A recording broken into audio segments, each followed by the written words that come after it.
Io chiederei a Francesco Freso se ha piacere, insomma, vieni da questa parte, riprendi fiato.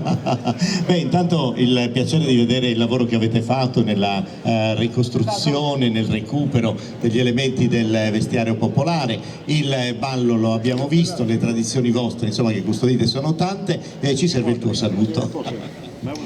Innanzitutto grazie e buonasera a tutti. Noi siamo felicissimi di essere a Quartucciu finalmente, perché è la quarta volta che veniamo chiamati, ma per una serie di problemi non siamo potuti mai venire. Quindi ringrazio l'Unione Folclorica Sarda, Luffy e Jessica in particolare, che è una grandissima collaboratrice. Quindi grazie ancora e niente, Grazie. Fatelo bello questo applauso a questi ragazzi che adesso faranno un bel viaggio lungo, insomma. Mattia, ce l'hai un po' di musica per accompagnarli, per salutarci?